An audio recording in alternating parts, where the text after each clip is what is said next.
A foreign tourist, while visiting the 38th parallel, accidentally had his hat blown away and it fell to the other side of the border.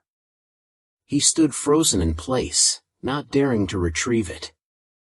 At that moment, a North Korean soldier walked over, picked up the hat, dusted it off, and extended his hand to return it in the still silence.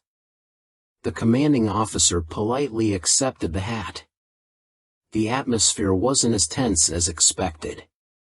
But when someone tried to take a photo, a male guard quickly stopped him and forcibly escorted him away. Despite everything, the border area remained heavily guarded. They were once blood-related compatriots, but due to this border, they had become enemies fighting each other. Yet, on this boundary line, so strictly monitored that even a fly would be shot, a South Korean soldier spat a mouthful of phlegm into the North Korean territory.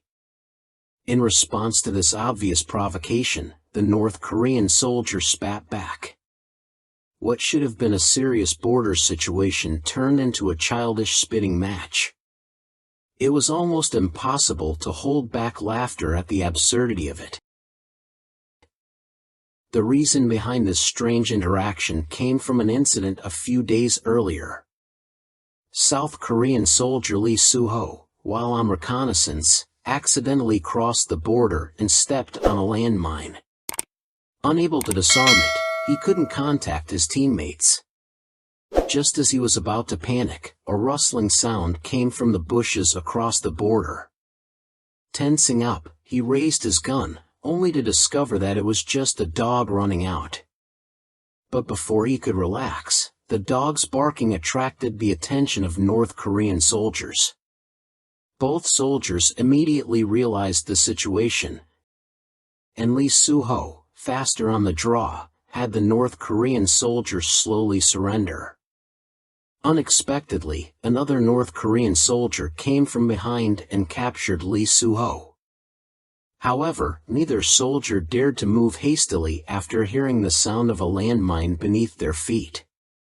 It turned out they had only come out to look for the stray dog, so they didn't plan to deal with the enemy. Lee Soo-ho, desperate to survive, pleaded for help from his enemies. Despite the intense military rivalry, a seasoned North Korean soldier, Woo Jing-hao, approached and disarmed the landmine beneath Lee Soo-ho's feet. Before leaving, Woo Jing-hao even gave him a fuse as a souvenir. After escaping with his life, Lee Soo-ho had a mixed feeling of gratitude and confusion. One soldier, young and impulsive, and another, calm and steady, etched their images into his mind. Later, when Lee Soo-ho's unit met with North Korean soldiers during a patrol, he unexpectedly saw the familiar face of Woo Jing-hao. Surprisingly, Woo Jing-hao was unguarded, even exchanging cigarettes with their leader. Lee Soo-ho felt an inner joy when Woo Jing-hao recognized him too. It was a small moment of connection between two soldiers who were supposed to be enemies, and it made him feel the blood ties they shared. After that, the two soldiers would often encounter each other on duty, occasionally sharing jokes, and Woo Jing-hao even humorously warned Lee Soo-ho not to cross the boundary. Despite the light-hearted banter, Lee Soo-ho hadn't yet expressed his thanks for Woo Jing-hao's help that night. Determined to do so, Lee Soo-ho wrote a letter, tucked it into a cigarette box, and tossed it across the border to Woo Jing-hao. The letter, like a shooting star, seemed to break the silence of the divided nations, and thus began their secret correspondence, exchanging favorite music or books. One day, Lee Soo-ho unexpectedly crossed the border and entered a North Korean guard post. The North Korean soldiers were stunned.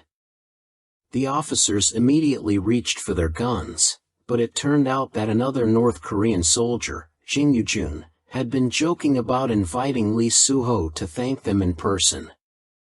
However, Lee Soo-ho, who was uninvited, didn't want to stay long, but Jin Yoo-jun insisted, and the three of them ended up having a drink together.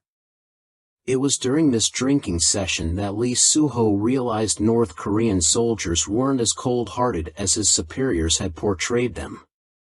However, after drinking, they began to boast about their respective armies. Jin Yujun mentioned that soldiers from the north had to serve 13 years of military service, while the South Korean soldiers only had 2 years. Lee Suho, not wanting to be outdone, reacted quickly and pulled out his gun.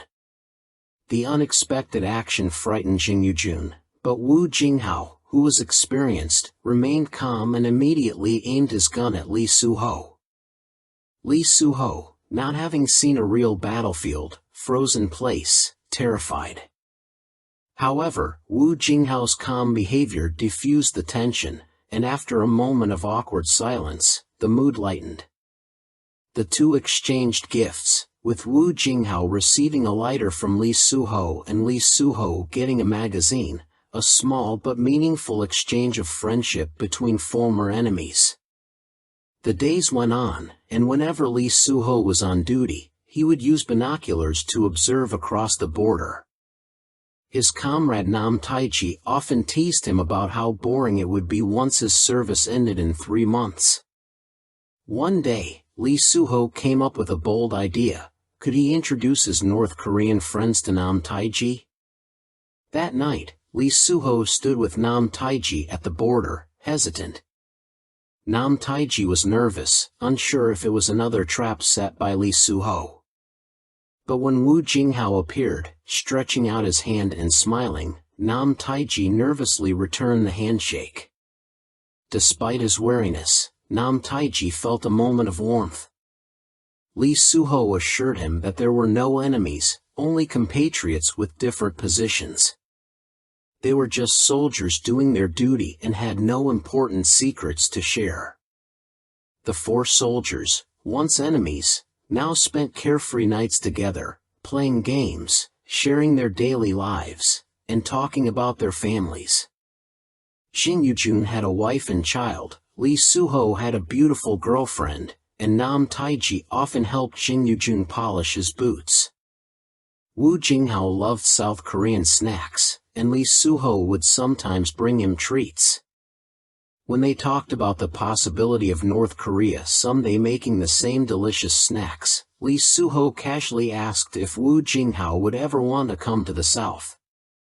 However, the question made everyone tense. The soldiers were sworn to protect their countries, and such questions touched a nerve. Wu Jinghao, still calm, placed his mooncake in his mouth as a sign of his stance, showing respect for his friends. The atmosphere lightened, but with the rising tensions on the border, Lee Suho became more melancholic. He realized that the reunification he longed for seemed impossible.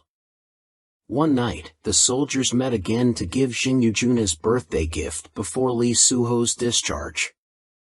They didn't want to talk about war or separation, but Wu Jinghao broke the silence by suggesting they exchange contact information, hoping to stay in touch after the war ended. They took a final group photo, adjusting the angles so that a certain leader's portrait wouldn't appear in the background. After a few cigarettes, they said goodbye, perhaps for the last time.